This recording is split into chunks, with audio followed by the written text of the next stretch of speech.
So class 11th chemistry lesson number 5 हमारा चल रहा है गैसियस स्टेट्स। इसके अंदर आज हम एक न्यू पार्ट लाए हैं जिसको कहते हैं kinetic molecular theory of gases.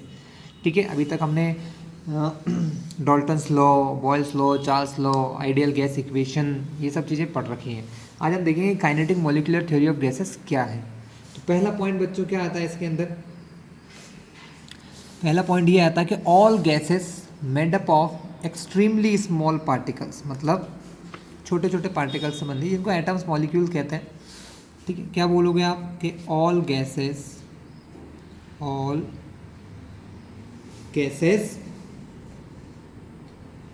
Are made up of very large number of made up of very large number of extremely small particle, very large number of extremely small particle, extremely small particles called molecules. मतलब ये किससे बनी होती हैं? छोटे छोटे molecules से बनी होती हैं। ठीक है, ये इसका बच्चों फर्स्ट पॉइंट है। सेकेंड पॉइंट बच्चों बहुत इंपॉर्टेंट है, लेकिन ये बाद में करेक्ट भी होगा, है ना। बाद में इस पॉइंट को करेक्ट किया जाएगा, लेकिन अभी हम जब काइनेटिक मॉलिक्यूलर थ्योरी पढ़ते हैं तो हमको ये पॉइंट लिखना बहुत ही जरूरी होता है। Molecules are separated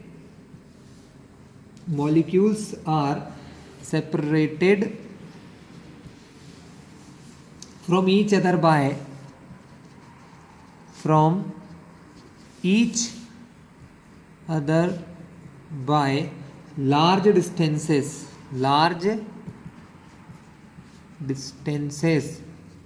so that the actual volume of the molecule इतना ज़्यादा सेपरेटेड होते हैं कि वॉल्यूम, एक्चुअल वॉल्यूम जो होता है मॉलिक्यूल का, actual volume of molecule is negligible होते हैं as compare to the total volume of gas, as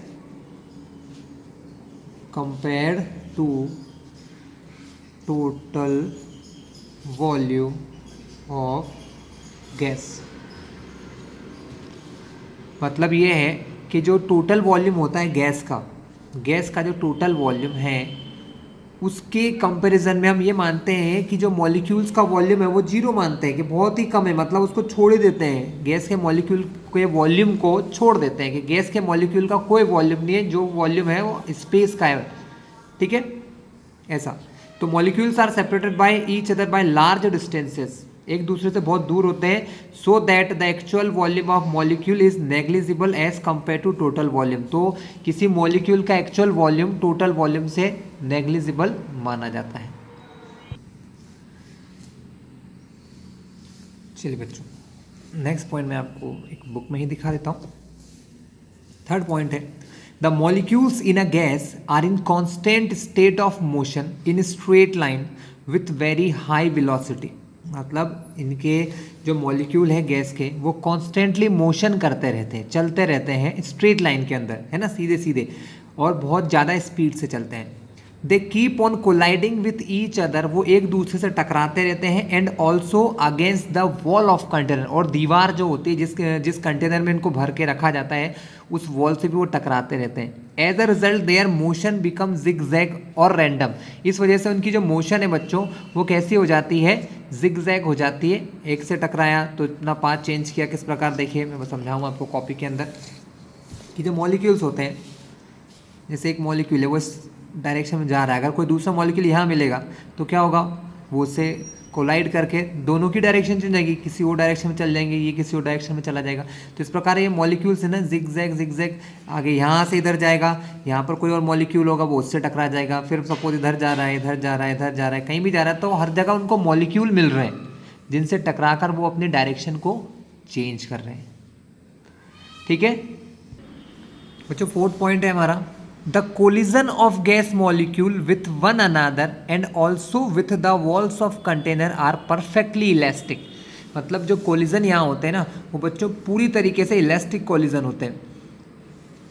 this means that, इसका मतलब क्या है कि there is no loss of energy during the collision. तो जब ये टकराते हैं तो एनर्जी का लॉस नहीं होता है। ठीक है, क्योंकि अगर हम बोलेंगे बार बार टकराते हैं तो ये तो रुक ही जाएंगे एक बार जाके, तो ऐसा नहीं होता है। ये जब टकराते हैं एक दूसरे से तो वो कोलिजन कैसे होते हैं, इलास्टिक होते हैं बच्चों। कैसे होते हैं, इलास्टिक। मीनिंग ये बच्चों कि इलास्टिक कोलिजन का मतलब ये होता है कि no loss of energy during the collision. मतलब कोलिजन जब होता है, जब ये टकराते हैं तो एनर्जी खत्म नहीं होती, लॉस नहीं होता एनर्जी का। ठीक है, however the molecules distribute their energy, मतलब वो एक दूसरे से अपनी एनर्जी को रीडिस्ट्रीब्यूट कर लेते हैं। क्या कर लेते हैं, एनर्जीज को रीडिस्ट्रीब्यूट, अपने एक दूसरे को एनर्जी दे देते हैं ना। कोई एक मॉलिक्यूल की एनर्जी दूसरे के पास चली जाती है, दूसरे की किसी और के पास, तो इस प्रकार चलता रहता है। The pressure of gas is due to bombardment of gas molecule against the wall of the container. किसी गैस का प्रेशर क्यों होता है, क्योंकि गैस के मॉलिक्यूल्स बॉम्बार्डमेंट मतलब बच्चों टकराते हैं। किससे टकराते हैं, कंटेनर्स की वॉल से, against the walls of the container. इस वजह से होता है बच्चों प्रेशर गैस का। क्लियर है। There is no attractive and repulsive forces between molecules of gas. बच्चों ये लॉ भी बाद में सही किया गया था, ये लॉ भी हमारे वॉन्डर वॉल सर ने सही किया था, लेकिन अभी हमको पढ़ना पड़ेगा, है ना। तो there are no attractive and repulsive forces between the molecule of gas, मतलब गैस के मॉलिक्यूल्स के बीच में कोई अट्रैक्टिव और रिपल्सिव फोर्स काम नहीं करता है।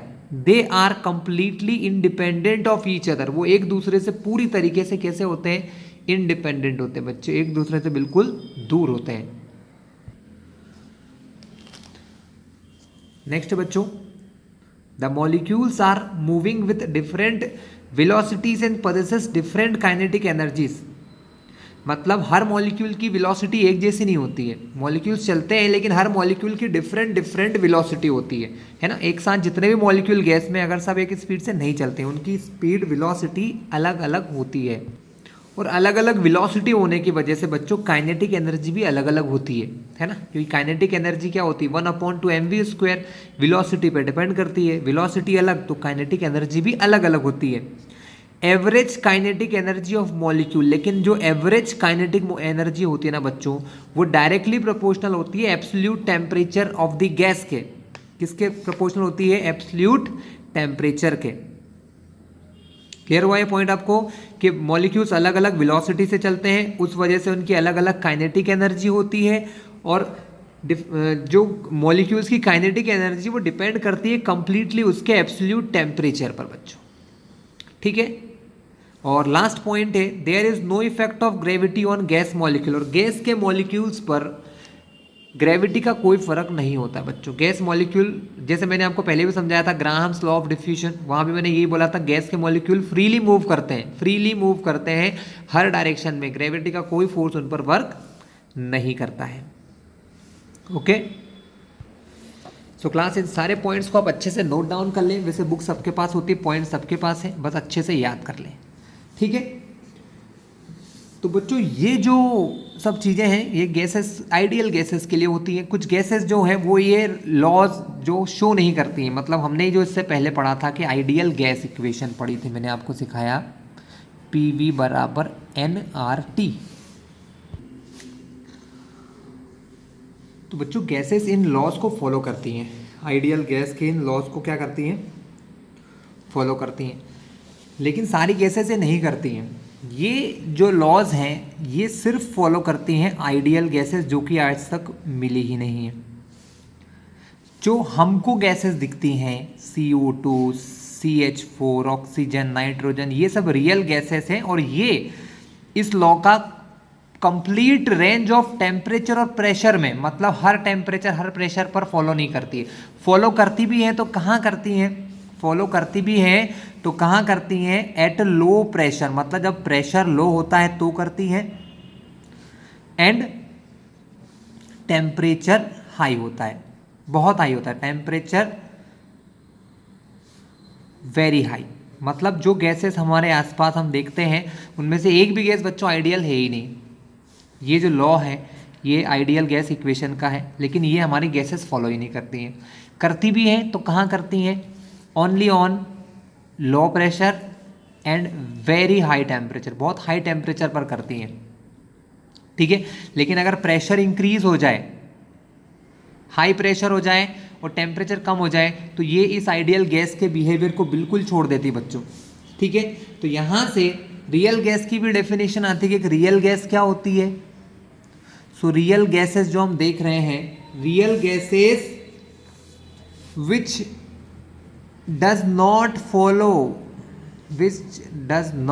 Follow ideal gas behaviour, ideal gas behaviour under all condition of temperature and pressure. मतलब आइडियल रियल गैसेस क्या होती हैं? जो आइडियल गैस के बिहेवियर को शो नहीं करती है, फॉलो नहीं करती है, under all condition of temperature and pressure, pressure और टेम्परेचर की हर एक कंडीशन में फॉलो नहीं करती है। एग्जाम्पल CO2, SO2, CH4 है ना, नाइट्रोजन, हाइड्रोजन, ये सब गैसेस होती हैं बच्चों। तो ये जो चेंज होता है बच्चों, आइडियल गैस बिहेवियर नहीं शो करती हैं, इस शो को हम कहते हैं डेविएशन। मतलब ये आइडियल बिहेवियर से डेविएट होती हैं, मतलब ये आइडियल बिहेवियर शो नहीं करती, मतलब इनका बिहेवियर आइडियल गैस से चेंज है, आइडियल गैस जो हम मान के चलते हैं उससे चेंज है ना। इसको कहते हैं deviation of gases from ideal behaviour. क्या कहते हैं? Deviation of gases from ideal behaviour. और इसको समझने के लिए हम सबसे पहले देखेंगे deviation with respect to pressure. तो प्रेशर की वजह से जो डेविएशन होता है वो क्या होता है और कैसा होता है, उसके लिए कुछ ग्राफ्स बनाएंगे, है ना। तो अब हम क्या समझेंगे कि जो आइडियल गैस का बिहेवियर चेंज हो रहा है वो किसकी वजह से हो रहा है? प्रेशर की वजह से। कितना हो रहा है, कैसा हो रहा है, वो देखेंगे। तो हम क्या देख रहे हैं बच्चों? सबसे पहले हम देखेंगे deviation with respect to pressure, with respect to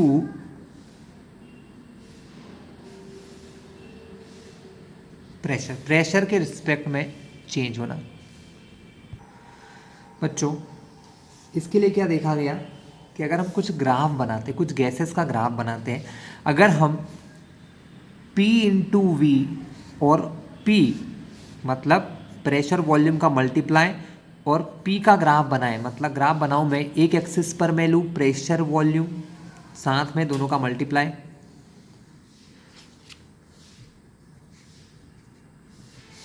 और इस एक्सिस पर सिर्फ प्रेशर लिया जाए कि प्रेशर बढ़ा रहे हैं। तो आइडियल गैसेस जो होते हैं ना, उनके लिए ग्राफ हमेशा स्ट्रेट लाइन होता है प्रेशर एक्सिस के। मतलब कि अगर प्रेशर को बढ़ाते हैं तो प्रेशर वॉल्यूम जो होता है वो लाइन कांस्टेंट रहती है। मतलब प्रेशर और वॉल्यूम, प्रेशर को बढ़ाओगे तो पीवी की जो वैल्यू है, अगर प्रेशर बढ़ाओगे तो वॉल्यूम कम हो जाएगा, दोनों का मल्टीप्लाई सेम होगा, हमेशा एक जैसा होगा। ये आइडियल गैस के लिए होता है। किसके लिए होता है? आइडियल गैस के लिए ग्राफ हमेशा कैसा रहता है? सीधा रहता है, स्ट्रेट लाइन होता है। मगर कुछ गैसेस ऐसी बच्चों जिनका बिहेवियर कुछ इस टाइप से होता है। अभी पूरा समझाऊंगा मैं आपको कि इसका मीनिंग क्या है। इसका मतलब ये है कि ये जो हीलियम गैस है, जैसे जैसे प्रेशर बढ़ता जाएगा, यहाँ पर प्रेशर जब कम होता है तो ये लाइन के बीच में देखो डिस्टेंस कम है, यहाँ पर थोड़ा डिस्टेंस है, जैसे जैसे आप इस प्रेशर में आगे बढ़ते जाओगे तो इसका स्लोप बढ़ता जा रहा है, मतलब वैल्यू जो है इससे दूर होती जा रही है। आइडियल बिहेवियर, ये जो गैसेस इस ग्राफ को ऐसा शो करती है, इस लाइन के आसपास शो करती हैं, वो गैसेस कैसी होती है? आइडियल बिहेवियर होते हैं। यहाँ पर देख रहे हैं हीलियम का जो ग्राफ है वो इस लाइन से पूरा ऊपर जा रहा है, यानी प्रेशर बढ़ाने पर P और V की वैल्यू जो होती है, P और V की जो वैल्यू होती है बच्चों, P इंटू V की जो वैल्यू होती है वो आइडियल गैस की वैल्यू से ज़्यादा होती है, आइडियल गैस की वैल्यू से ज़्यादा होती है। यहाँ पर देखिए हाइड्रोजन के लिए भी सेम वैल्यू है, हाइड्रोजन हीलियम से ज़्यादा डेविएट होती है बच्चों, हाइड्रोजन जो है हीलियम से ज़्यादा डेविएशन शो करती है। ये डेविएशन ही है कि कितना इस लाइन से जो ग्राफ जिस गैसेस का जितना दूर बनेगा वो उतनी ही ज़्यादा डेविएट हो रही है, और जो ग्राफ ऊपर की तरफ है इसको कहते हैं बच्चों कि आइडियल गैस से पॉजिटिव डेविएशन हो रहा है इनका, आइडियल गैस से क्या हो रहा है, पॉजिटिव डेविएशन हो रहा है। एक बात समझ के देखिए, इसको मैं थोड़ा सा और एक्सप्लेन करूँ।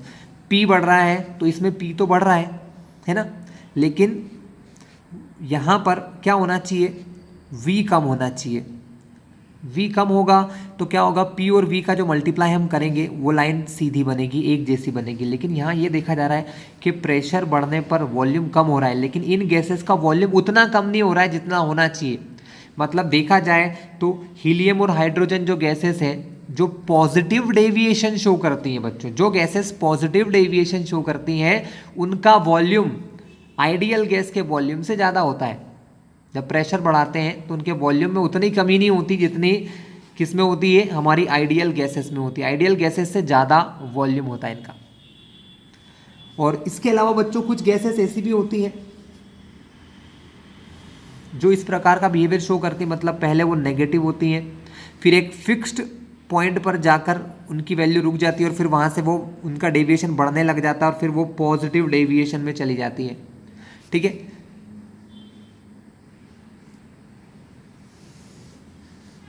ये जो ग्राफ बन रहा है बच्चों, इस प्रकार का ग्राफ कार्बन मोनोऑक्साइड गैस बनाती है। ये जो ग्राफ है बच्चों ये CH4 गैस बनाती है, ये कार्बन मोनोऑक्साइड, और ये कितना नीचे तक नेगेटिव शो करती है ये किसी गैस की अपनी इंडिविजुअल प्रॉपर्टी होती है बच्चों कि कितना, जब जो लाइन का ग्राफ बच्चों नीचे बन रहा है, इस लाइन से नीचे जो ग्राफ बन रहा है वो कहलाता है नेगेटिव डेविएशन। तो ये नेगेटिव डेविएशन है, ये कैसा डेविएशन है, नेगेटिव। कि CO जो है वो प्रेशर जब कम रहता है तो नेगेटिव डेविएशन शो करती है, जैसे जैसे प्रेशर बढ़ता है उनका डेविएशन एक फिक्स पॉइंट पर जाकर रुक जाता है, नेगेटिव बिहेवियर, और वहाँ से इनका फिर पॉजिटिव डेविएशन स्टार्ट हो जाता है और ये फिर फाइनली हाइट प्रेशर पर पॉजिटिव डेविएशन ही शो करती है।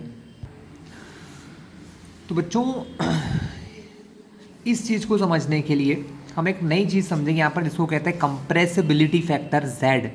क्या कहते हैं जिसको, उसको कहते हैं कंप्रेसिबिलिटी फैक्टर Z। जनरली हमने क्या देखा है, PV बराबर nRT होता है बच्चों, आइडियल गैस इक्वेशन। लेकिन जब ये आइडियल बिहेवियर को फॉलो नहीं करेंगे इसका मतलब PV जो है वो nRT के बराबर नहीं होगा। ठीक है, या तो PV की वैल्यू nRT से ज़्यादा होगी या उससे कम होगी। ठीक है, तो रियल गैसेस के लिए Z की जो वैल्यू होती है वो होती है PV अपॉन nRT।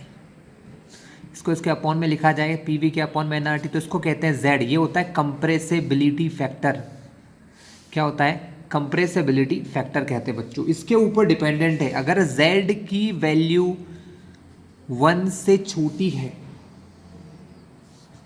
Z की वैल्यू 1 से छोटी है, इसका मतलब ऊपर की वैल्यू छोटी है नीचे से, यानी PV जो है वो स्मॉलर होता है nRT से, तो इसको कहते हैं नेगेटिव डेविएशन। इसको क्या कहते हैं बच्चों, ये होता है हमारा नेगेटिव डेविएशन।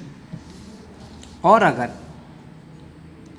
Z की वैल्यू 1 से बड़ी हो जाए बच्चों, Z की वैल्यू 1 से बड़ी हो जाए, 1 से बड़ी कब होगी, जब ऊपर वाली वैल्यू बड़ी हो जाएगी। इसका मतलब कि PV जो है वो बड़ा हो जाए nRT से, सो इसको कहेंगे पॉजिटिव डेविएशन, कि वो आइडियल गैसेस से पॉजिटिव बिहेवियर शो कर रहा है या उसका डेविएशन कैसा है, पॉजिटिव है।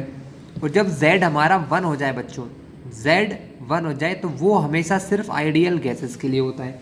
किसके लिए होता है, आइडियल गैसेस के लिए होता है। अब बच्चों हम चाहें तो इसको एक तरीके से और लिख सकते हैं, ये जो फॉर्मूला है Z वाला, इसमें जो V है उसको हम कह सकते हैं real volume of gases, V real कह सकते हैं, रियल वॉल्यूम, क्योंकि ये किसके लिए बन रहा है, रियल गैसेस के लिए। और पीवी बराबर एनआरटी जो ये होता है ना, इसके अंदर जो वॉल्यूम होता है वो आइडियल गैस का, ये दोनों बराबर कब होते हैं, आइडियल गैस के टाइम पे। तो एनआरटी की जगह जो अपॉन में एनआरटी है उसकी जगह मैं ये लिख सकता हूँ पीवी आइडियल,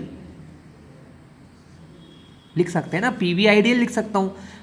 देखो एनआरटी बराबर होता है पीवी के, किसके, आइडियल गैस के लिए। तो अगर एनआरटी की जगह पीवी आइडियल लिख सकता हूँ, वी की जगह वी आइडियल, क्योंकि वी रियल और वी आइडियल, पी से पी अगर कैंसिल करूँ तो जेड की वैल्यू ये भी हो सकती है रियल वॉल्यूम ऑफ गैसेस जो मिलता है हमको। और इक्वेशन से जो हम बनाते हैं उसको कहते हैं आइडियल। मतलब अगर मैं किसी गैस के लिए इक्वेशन लगाऊं तो मुझे एक आइडियल वॉल्यूम पता चल जाएगा, लेकिन जो एक्चुअल वॉल्यूम हमको मिलता है वो हमारा रियल वॉल्यूम होता है। दोनों सेम हो जाएंगे तो आइडियल गैस हो जाएगी, लेकिन दोनों सेम नहीं होते हैं, है ना। तो इसलिए Z का कंप्रेसिबिलिटी फैक्टर का एक और फॉर्मूला होगा V real upon V ideal, real volume of gases upon में आइडियल। आइडियल किससे मिलता है, इक्वेशन से। किससे मिलता है, इक्वेशन से, है ना। ये जो इक्वेशन होती है पी वी बराबर एन आर टी, हम इसके अंदर सब वैल्यू डाल दें। भैया 1 मोल मैंने गैस का लिया है, टेम्परेचर ये लिया है, प्रेशर ये लिया है, आर की वैल्यू पता है, तब जो वॉल्यूम निकालूंगा वो आइडियल वॉल्यूम निकलेगा। क्या निकलेगा, आइडियल वॉल्यूम, है ना। लेकिन जो रियल में हम वॉल्यूम देखते हैं या हम जो लैब में ऑब्जर्व करते हैं लेबोरेटरीज में, वो रियल नहीं, वो रियल होता है, वो आइडियल नहीं होता है, क्योंकि वो उसके बराबर नहीं होता, उससे स्मॉलर होता है या ज़्यादा होता है। ठीक है, तो आप इस तरीके से Z को समझे। जिनकी Z की वैल्यू ज़्यादा बड़ी होती है वो कैसी होती है बच्चों, 1 से बड़ी हो वहाँ पॉजिटिव डेविएशन, 1 से छोटी हो नेगेटिव डेविएशन। आगे चलते हैं बच्चों। अब हम सेकंड तरीका देखते हैं बच्चों, सेकंड वे जिसमें हम टेम्परेचर पर बेस्ड देखेंगे। टेम्परेचर का क्या इफेक्ट होता है, इफेक्ट ऑफ टेम्परेचर, टेम्परेचर से क्या इफेक्ट होता है बच्चों। इसके लिए एक छोटा सा ग्राफ मैं आपको समझाता हूँ। सेम बनाएंगे, मतलब सेम तो नहीं होगा पर चीज़ें सेम होगी। एक एक्सिस पर पीवी लूँगा मैं, एक एक्सिस पर हम लोग प्रेशर लेंगे, और हम यहाँ पर कुछ लाइंस ड्रॉ कर रहे हैं। ये लाइन हो गई हमारे T1 टेम्परेचर पर, ऐसे ही लाइन हो गई हमारे T2 टेम्परेचर पर, T3 टेम्परेचर पर, और ये T4। मतलब कुछ अलग अलग टेम्परेचर है, T2 टेम्परेचर, T3 टेम्परेचर और T4। ऐसे अलग अलग टेम्परेचर्स पर मैं ले रहा हूँ, प्रेशर बढ़ा रहा हूँ, तो मैं देख रहा हूँ क्या डिफरेंस आता है। तो हम देखते हैं जब टेम्परेचर हमारा कम होता है, इसको कम मानो, इससे ज़्यादा ये, उससे ज़्यादा ये, उससे ज़्यादा ये टेम्परेचर, तो टेम्परेचर जब कम होता है तो ये डेविएशन जो है काफ़ी नीचे जाता है बच्चों। जैसे जैसे टेम्परेचर बढ़ता जाता है ये डेविएशन धीरे धीरे कम होता जाता है, और बहुत ज़्यादा हाई टेम्परेचर पर ऑलमोस्ट ये लगभग बिल्कुल इसका जो वॉल्यूम पीवी का जो ग्राफ है वो लगभग इसके अराउंड में आ जाता है। कंप्लीटली तो फिर भी नहीं हो पाता, पर फिर भी इसमें डेविएशन बहुत कम होता है बच्चों। तो ये देखा गया कि बहुत हाई टेम्परेचर पर ये गैसेस जो हैं वो आइडियल बिहेवियर शो करती हैं। ठीक है, तो एक ऐसा टेम्परेचर जिस पर ये, जिसके अराउंड में, एक टेम्परेचर जिसके आसपास या जिस पर या उसके अराउंड में, एक फिक्स टेम्परेचर तो कुछ भी नहीं होता, उसके आसपास के रेंज के टेम्परेचर में, मतलब जैसे एग्जांपल दूँ, जैसे 400 केल्विन से 420, 470, ऐसे जो टेम्परेचर रेंज होती है उसके बीच में ये क्या करते हैं, आइडियल बिहेवियर शो करती है कुछ गैसेस।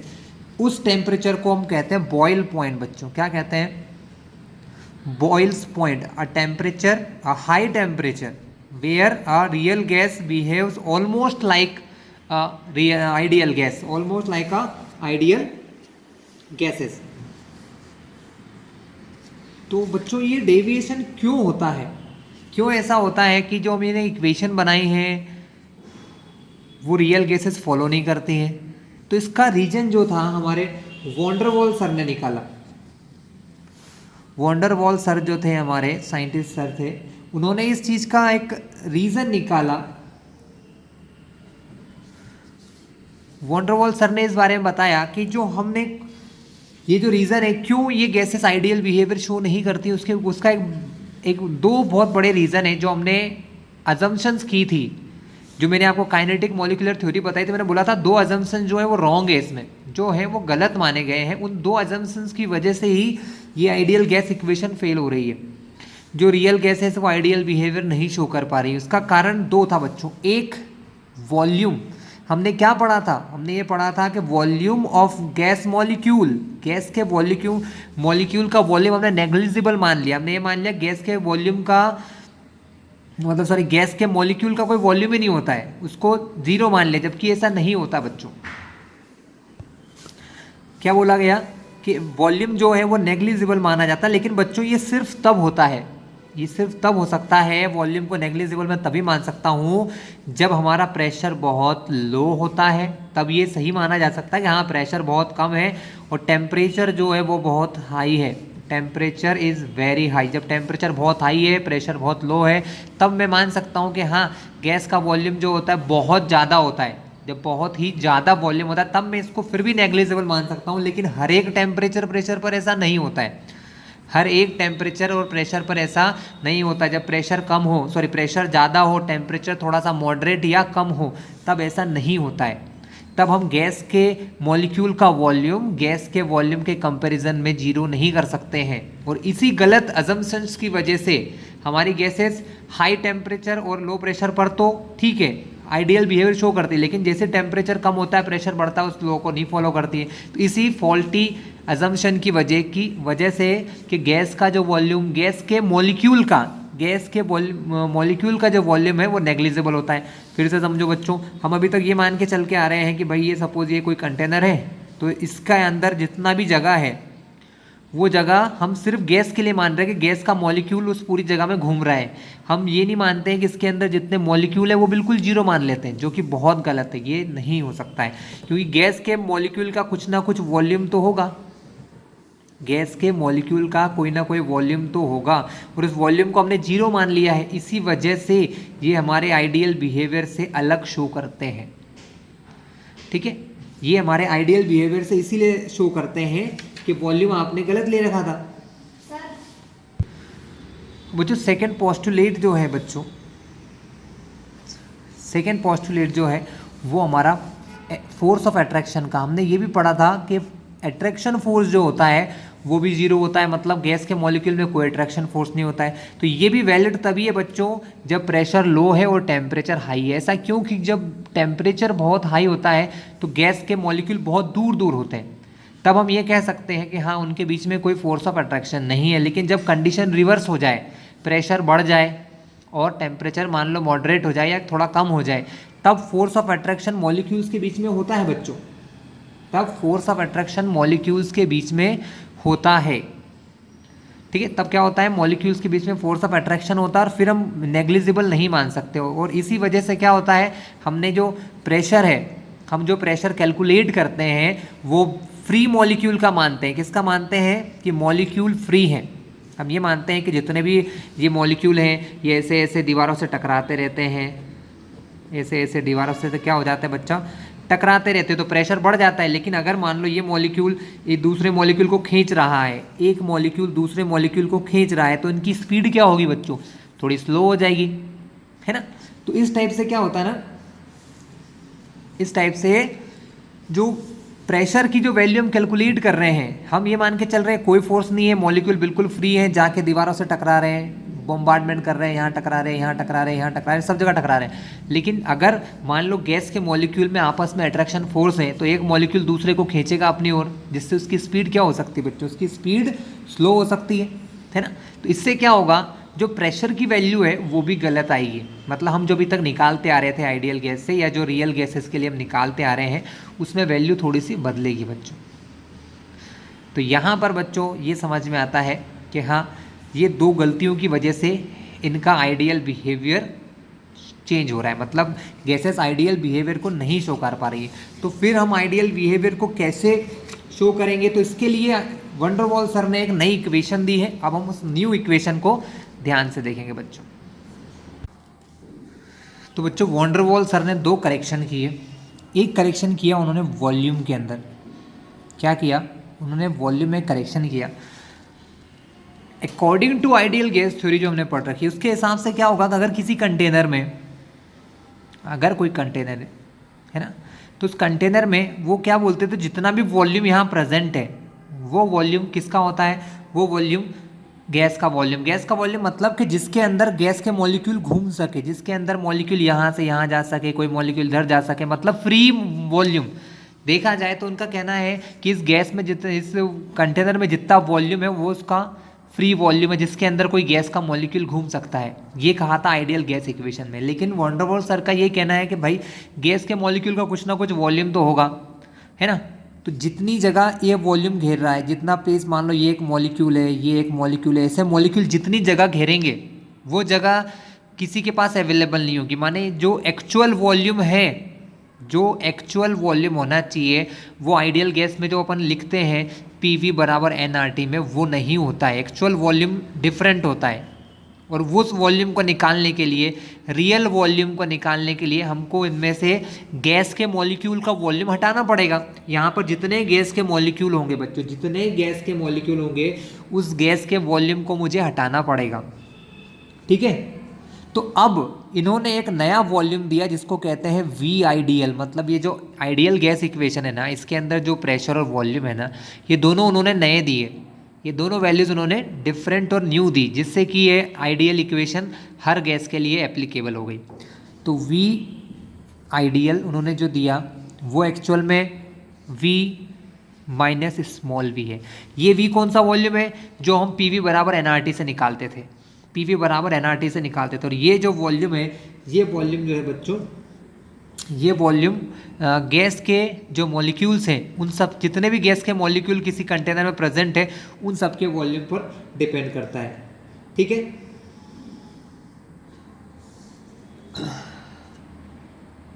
अब बच्चों एक बात ध्यान रखो, ये जो वॉल्यूम है ये गैस के वॉल्यूम, गैस के मॉलिक्यूल्स का वॉल्यूम है, और ये डायरेक्टली डिपेंड करता है नंबर ऑफ मोल्स पर। किस पर डिपेंड करता है, नंबर ऑफ मोल्स पर। जो गैस के मॉलिक्यूल्स का वॉल्यूम है वो डायरेक्टली डिपेंड करता है नंबर ऑफ मोल n पर। नंबर ऑफ मोल्स किस पर डिपेंड करता है, n पर डिपेंड करता है। तो यहाँ पर मैं v की एक नई वैल्यू मुझे मिलती है जो होती है v बराबर NB, जहाँ पर b एक कांस्टेंट वैल्यू है, जहाँ पर b क्या है बच्चों, एक कांस्टेंट है, जिसको वैन डेर वाल कांस्टेंट कहते हैं। क्या कहते हैं, वैन डेर वाल कांस्टेंट कहते हैं। अगर इस v, छोटे वाले v की जगह अगर ये वैल्यू रख दें तो हमारे VIDL का फॉर्मूला क्या बन जाता है, तो VIDL आइडियल वॉल्यूम का फॉर्मूला बन जाता है कैपिटल V माइनस NB। ये वॉल्यूम में उन्होंने करेक्शन किया था बच्चों, वैन डेर वाल सर ने ये करेक्शन वॉल्यूम में किया था। अब ये B जो है, B क्या है बच्चों, B कांस्टेंट है एंड B डिपेंड्स, ये डिपेंड करता है बच्चों, depends upon the nature of gas. ये गैस के नेचर पर डिपेंड करता है। B depends on the nature of gas. Clear हुआ बच्चों। सेकेंड करेक्शन बच्चों उन्होंने किया था, सेकेंड करेक्शन जो उन्होंने किया था वो किया था प्रेशर में। प्रेशर का जो करेक्शन किया था वैन डेर वाल सर ने, वो क्या था बच्चों, प्रेशर करेक्शन ये किया था, ये दूसरे वाले उस पर था। जैसे कि आइडियल गैस इक्वेशन का कहना क्या था कि भाई मॉलिक्यूल्स के बीच में कोई फोर्स ऑफ अट्रैक्शन नहीं होता है, जो कि कंप्लीटली रॉन्ग था। हमने देख रखा है कि जब प्रेशर हाई होता है, तो प्रेशर हाई होता है तो मॉलिक्यूल्स के बीच में एक अट्रैक्शन फोर्स होता है। मतलब कि ये मॉलिक्यूल्स और ये मॉलिक्यूल्स या ये मॉलिक्यूल, बहुत सारे मॉलिक्यूल एक दूसरे को अपनी ओर खींचेंगे, अट्रैक्ट करेंगे, है ना। तो जब ये एक दूसरे को अट्रैक्ट करेंगे तो हम अभी तक क्या मानते थे कि इनके बीच में कोई अट्रैक्शन फोर्स नहीं है। तो ये पार्टिकल चला यहाँ से, इसने इसको कोलाइड किया, ये पार्टिकल ने यहाँ कोलाइड किया, ये पार्टिकल ने यहाँ कोलाइड किया, ये पार्टिकल ने यहाँ, तो इसके कारण क्या होता है, यहाँ पर फोर्स बनता है। क्या बनता है, उसी को हम गैस का प्रेशर कहते हैं, है ना, इसी को गैस का प्रेशर कहते हैं। लेकिन अगर कोई मॉलिक्यूल्स मान लो इनके आसपास जो है वो, अगर वो इनको खींच रहे हैं अपनी ओर, तो इनकी जो स्पीड है जिससे कि वो इससे टकरा रहे हैं, वो स्पीड थोड़ी सी कम हो जाएगी बच्चों। इसका मतलब देखा जाए तो जो जो प्रेशर ऑब्जर्व हम करते हैं, जो प्रेशर हम लोग ऑब्जर्व करते हैं वो आइडियल से हमेशा कम होता है। जो प्रेशर हम लोग ऑब्जर्व करते हैं वो हमेशा कैसा होता है, आइडियल से कम प्रेशर होता है बच्चों। ठीक है, तो अगर मुझे आइडियल प्रेशर फाइंड करना है, समझ में आया आपको, कि ऑब्वियसली ये जब मॉलिक्यूल्स यहाँ हिट करने वाला होगा या अगर इसको कोई दूसरा मॉलिक्यूल अपनी ओर खींच रहा है, कोई फोर्स लगा रहा है, तो इसकी स्पीड थोड़ी स्लो हो जाएगी। इसकी स्पीड स्लो होगी तो वो ज़्यादा फोर्स इसकी दीवारों पर नहीं लगाएगा, ज़्यादा फोर्स नहीं लगाएगा तो प्रेशर कम हो जाएगा, है ना। तो ऑब्जर्व्ड प्रेशर, जो प्रेशर हम ऑब्जर्व करते हैं बच्चों, जो प्रेशर हम देखते हैं, जो फील करते हैं, है ना, जो गैसेस का होता है, वो ऑब्जर्व्ड प्रेशर आइडियल प्रेशर से कम होता है। इसीलिए क्या होता है कि हमारी जो गैस इक्वेशन है रियल गैसेस के लिए फिट नहीं होती है। तो उन्होंने पी आइडियल के लिए नया फॉर्मूला दिया और उस फॉर्मूले के लिए उन्होंने क्या बोला, पी ऑब्जर्व्ड, जो हमको ऑब्जर्व्ड होता है उसमें हम जोड़ते हैं करेक्शन टर्म, इसको करेक्शन प्रेशर कहते हैं, पी डैश। उन्होंने एक प्रेशर जोड़ा, करेक्शन प्रेशर पी डैश, जिससे कि ये दोनों बराबर हो जाएं, जिससे कि ये दोनों क्या हो जाएं, बराबर हो जाएं बच्चों। अब ये उन्होंने पाया कि ये जो प्रेशर है, ये जो पी डैश जो हम करेक्शन टर्म में जोड़ रहे हैं, ये प्रोपोर्शनल होती है डेंसिटी के स्क्वायर के। क्योंकि जितने ज़्यादा मॉलिक्यूल इसके आसपास में, सपोज एक एग्जांपल लो, ये एक मॉलिक्यूल है, ये यहाँ पर हिट करने जा रहा है, आइडियल गैस इक्वेशन के हिसाब से कोई इसको नहीं रोक रहा है, लेकिन अगर मॉलिक्यूल्स के बीच में फोर्स ऑफ अट्रैक्शन होता है तो इसके नेबर में जितने भी मॉलिक्यूल्स होंगे वो सब इसको अपनी ओर अट्रैक्ट करेंगे। ये अपनी ओर अट्रैक्ट कर रहा है, ये अट्रैक्ट कर रहे हैं, ये सब इसको अपनी ओर क्या करेंगे बच्चों, अट्रैक्ट करेंगे, जिससे इसकी स्पीड क्या होगी, स्लो होगी। तो इन्होंने क्या बोला कि जो प्रेशर है वो प्रोपोर्शनल होता है डी स्क्वायर के। किसके प्रोपोर्शनल होता है, डी स्क्वायर के। ठीक है, और जो डेंसिटी है बच्चों, डेंसिटी प्रोपोर्शनल होती है वॉल्यूम के। जितना ज़्यादा वॉल्यूम डेंसिटी उतनी कम, जितना कम वॉल्यूम डेंसिटी उतनी ज़्यादा। यानी कि देखा जाए तो प्रेशर जो है वो प्रोपोर्शनल होता है 1/v स्क्वायर के। मतलब ऐसा होता है कि d प्रोपोर्शनल टू 1/v, तो d स्क्वायर की जगह मैं क्या लिखूंगा, 1/v स्क्वायर।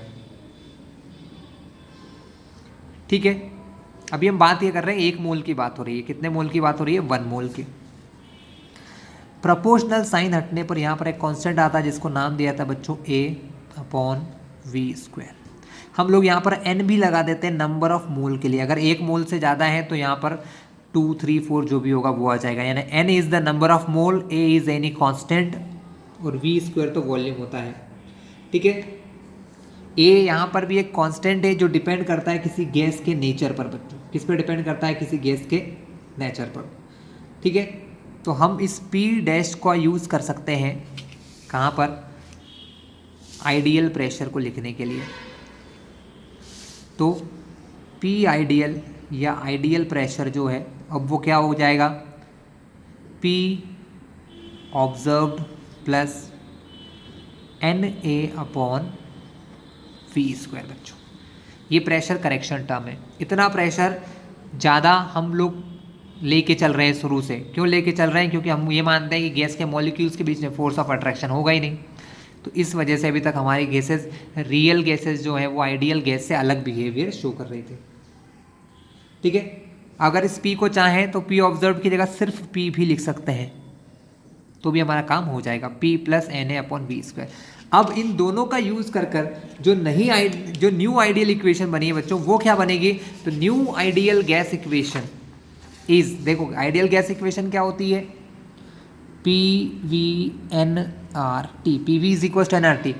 P की न्यू वैल्यू हमने फाइंड कर ली, P एक्चुअली ये P आइडियल ही है क्योंकि ये आइडियल गैस इक्वेशन है, तो इसमें जो भी चीज़ है वो आइडियल है, टेम्परेचर, प्रेशर, वॉल्यूम, है ना। तो प्रेशर जो है वो अब न्यू टर्म हो जाएगी प्रेशर की, जिसको हम लिखेंगे P + NA/V स्क्वायर, और V की जगह इसकी जो ऑब्जर्व वैल्यू है वो क्या आ गई, V - NB, जो मैंने पीछे पेज पे समझाया, बराबर nRT।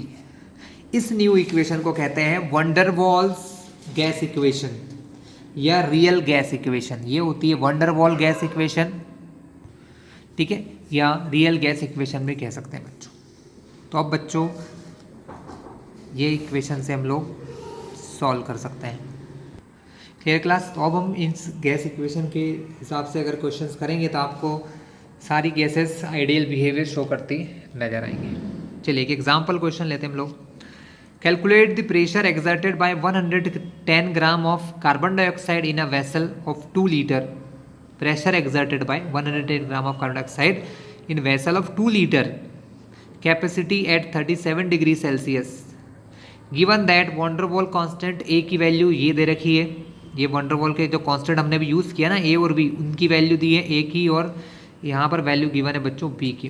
ये बी टर्म की वैल्यू गिवन है। Compare the value with the calculated value if the gas were considered as ideal. ठीक है, चलिए तो इस क्वेश्चन को हम लोग करना स्टार्ट करते हैं। इस क्वेश्चन में गिवन क्या है बच्चों? गिवन यहाँ पर दे रखा है वैल्यू ऑफ ए की वैल्यू दे रखी 3.59 लीटर स्क्वायर ATM पर मोल स्क्वायर।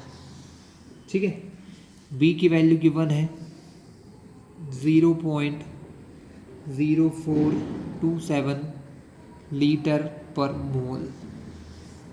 ठीक है, compare the value of the, ठीक है, हमको इस क्वेश्चन में प्रेशर निकालना बच्चों। क्या निकालना है?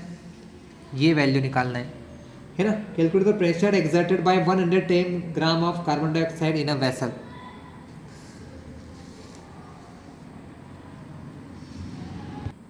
तो बच्चों इसी इक्वेशन में हमको ये वैल्यू फाइंड करना है, क्योंकि इसको कहते हैं ऑब्जर्व्ड प्रेशर। ये ऑब्जर्व्ड प्रेशर ही हमको फाइंड करना है ना। ये जो 2 लीटर लिखा है बच्चों, वो तो वॉल्यूम ऑफ कंटेनर लिखा है, तो ये वॉल्यूम की जगह 2 लीटर लिखेंगे हम लोग, 2 लीटर। एन हमको नंबर ऑफ मोल निकालना पड़ेगा। मैं एन की वैल्यू निकाल लेता हूँ। हमको 110 ग्राम गैस दी है, तो नंबर ऑफ मोल का फॉर्मूला होता है given mass upon molar mass. Gas का मास कितना दिया है कि 110 ग्राम गैस है। बच्चों CO2 जो गैस हमको दे रखी है, उसका 1 मोल कार्बन के होते हैं बच्चों 12 मास, ऑक्सीजन का होता है 16, 16 दूनी 32, 32 + 12 44 ग्राम होता है इसका मोलर मास। इसको 44 से डिवाइड करें, नंबर ऑफ मोल निकालने का यही फॉर्मूला होता है बच्चों। 2.5 मोल इसका आंसर आ जाएगा। एन की वैल्यू कितनी हो गई? 2.5। ठीक है, मुझे निकालना प्रेशर। प्रेशर का फॉर्मूला क्या बनेगा देखो जरा, NRT। V - NB जो है मल्टीप्लाई से कहाँ चल जाएगा? डिवाइड में चल जाएगा। कहाँ चला जाएगा? मल्टीप्लाई से डिवाइड में। तब इसके पास बचेगा P + NA/V²। वो NA+V² प्लस से इधर आएगा तो बच्चों बन जाएगा -NA/V²। क्लियर है? यहाँ पर जो V की वैल्यू दे रखी है बच्चों, वो कितनी है हमको? 2 लीटर है। N हमको पता चल गया। N की वैल्यू कितनी रख देंगे हम? 2.5 रख देंगे। और R 0.0821। बच्चों ये यूनिट होगी हमारी R की, जो बाकी प्रेशर इनकी यूनिट को देखते हुए है ना। और टेम्परेचर 37 डिग्री सेल्सियस है। अगर 37 डिग्री सेल्सियस को हम केल्विन में कन्वर्ट करते हैं तो इसमें 273 प्लस करना पड़ता है। क्या प्लस करना पड़ता है? 273। तो ये 310 डिग्री केल्विन में हो जाएगा, 310 केल्विन हो जाएगा। अपॉन में वॉल्यूम हमको दिया है 2 लीटर, माइनस एन बच्चों 2.5 निकल गया। बी की वैल्यू क्या है बच्चों? बी की वैल्यू है 0.0427 माइनस एन की वैल्यू 2.5 है, इंटू ए की वैल्यू 3.59 अपॉन V²। V मतलब 2 लीटर दिया बच्चों, तो 2 का स्क्वायर। बच्चों इन सारी वैल्यूज़ को अगर आप सॉल्व करते हैं तो आपको जो प्रेशर मिलेगा, सॉल्व करना आपको आता ही है, 11th क्लास के इतने छोटे नहीं हैं, तो मैं आपके ऊपर छोड़ रहा हूँ। 31.8 ATM का प्रेशर यहाँ पर मिल जाएगा। क्लियर है? यही हमको फाइंड करना था। तो बच्चों नेक्स्ट वीडियो में मिलते हैं, ठीक है। यहाँ पर अपना गैसेस स्टेट खत्म होता है। क्लियर है क्लास? यहाँ पर ऑलमोस्ट ये चैप्टर खत्म है, एक छोटा सा पार्ट लिक्विड स्टेट का बचा हुआ है, लेकिन आप चाहें तो ये पार्ट फिजिक्स में भी कर सकते हैं, इसलिए हम लोग इसके बाद न्यू वीडियो स्टार्ट करेंगे नए लेसन का, है ना, न्यू लेसन का स्टार्ट करेंगे, ठीक है।